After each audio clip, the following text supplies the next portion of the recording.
Oke, assalamualaikum warahmatullahi wabarakatuh. Perkenalkan, nama saya Muhammad Syahid Putra dengan NIM 2112313229.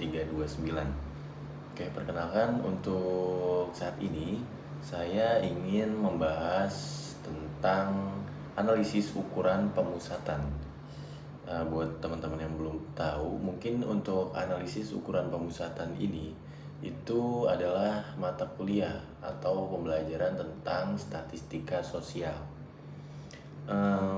Sedikit saya infokan juga, sebenarnya ini kita sama-sama belajar ya. Jadi bukan tentang saya menjelaskan, teman-teman ngedengerin, tapi ini tentang sama-sama belajar.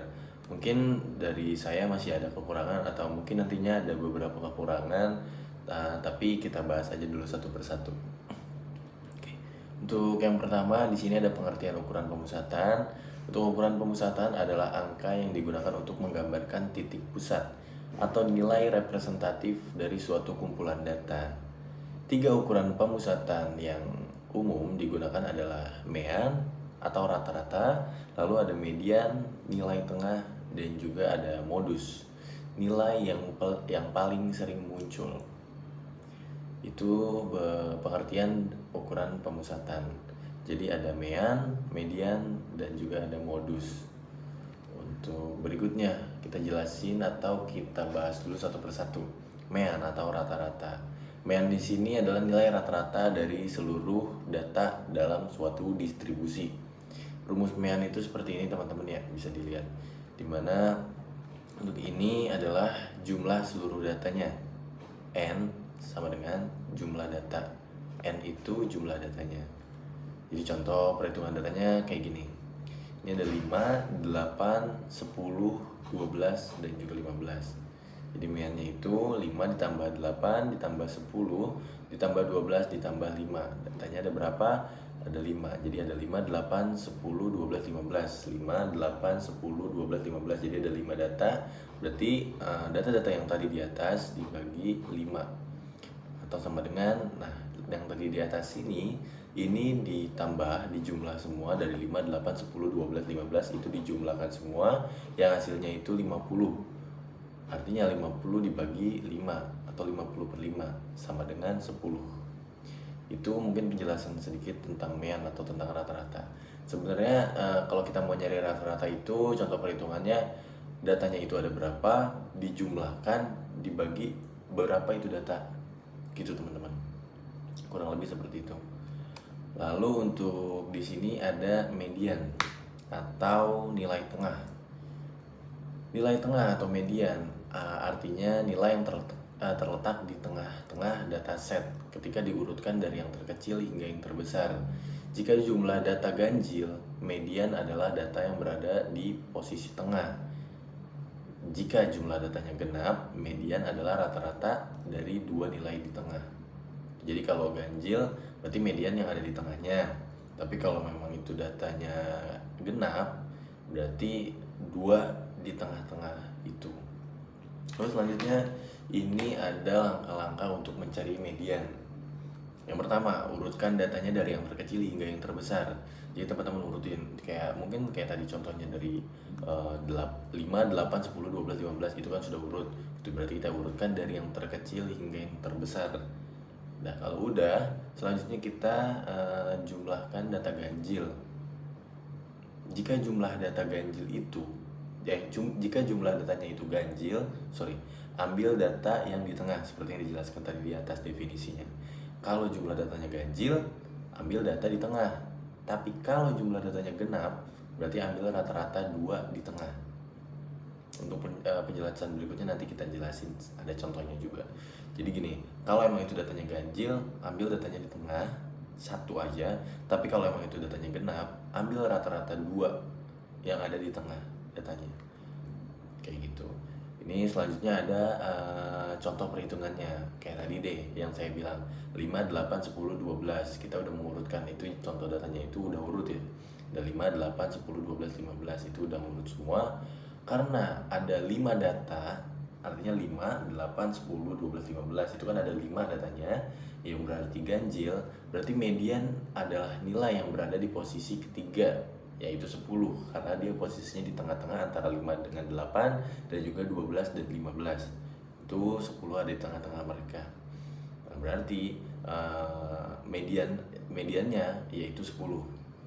Lanjut ada data genap. Data 4, 7, 10, 12.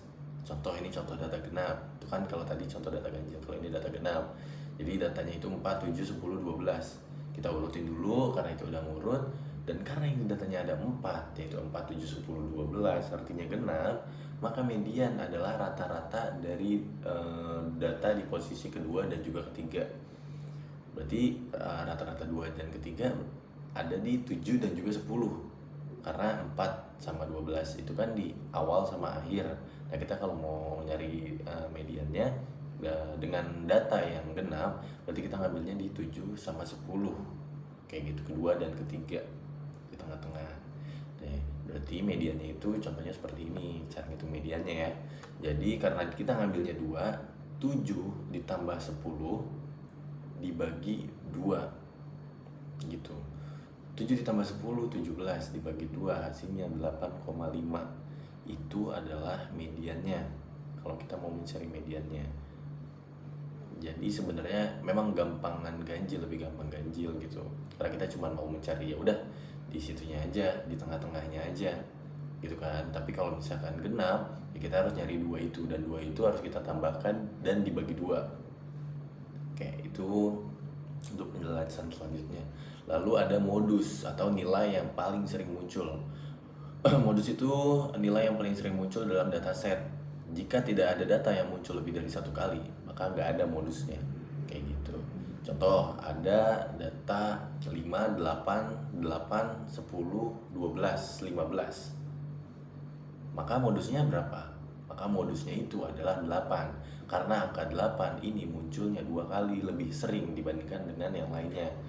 5, 8, 8, 10, 12, 15. 5-nya 1 kali, 10-nya 1 kali, 12-nya 1 kali, 15-nya 1 kali. Cuma ada 8 yang disebut 2 kali. Kayak gitu. Contohnya lagi ada data 4, 7, 10, 12. Itu berarti nggak ada modusnya, karena di data tersebut nggak ada data yang muncul lebih dari 1 kali. Jadi nggak ada modusnya. Seperti itu teman-teman. Ini ada beberapa perbandingan antara mean, median, dan juga modus. Untuk mean sendiri kelebihannya mudah dihitung, dapat digunakan untuk data interval atau rasio. Tapi kekurangannya juga ada, yaitu dipengaruhi oleh nilai yang ekstrim, outlier gitu. Lalu ada median. Median itu kelebihannya dia tidak dipengaruhi oleh nilai ekstrim, dia berguna juga untuk data ordinal. Tapi ada juga kekurangannya. Median sendiri nggak memberikan informasi detail seperti mean. Jadi semuanya saling memiliki kelebihan dan juga kekurangan. Dan yang terakhir modus bisa digunakan untuk data nominal, juga dapat digunakan untuk data dengan distribusi yang tidak normal. Lalu kekurangannya, tidak selalu ada modus dalam data dan juga tidak memberikan informasi secara rinci tentang data. Jadi teman-teman bisa perbandingkan sendiri untuk ukuran pemusatannya dari mean, median, dan juga modus. Lalu yang terakhir ini ada contoh soal dan juga ada pembahasannya juga. Ini ada contoh soal, datanya itu 3, 5, 7, 9, dan juga 11. Kita disuruh tentukan mean, median, dan juga modus dari data tersebut. Pertama kita cari meannya dulu. Yang tadi saya bilang, dijumlahkan semua datanya, dibagi datanya itu ada berapa. Kan tadi datanya ada 3, 5, 7, 9, 11. Berarti ada 5 data. Ini menunjukkan 5 data, berarti 3, 5, 7, 9, dan juga 11 kita jumlahkan dibagi 5. Artinya 35 dibagi 5 sama dengan 7. Itu adalah meannya. Lalu yang berikutnya, kita disuruh nyari mediannya. Kita urutkan terlebih dahulu, karena median itu rumusnya mengurutkan terlebih dahulu kan.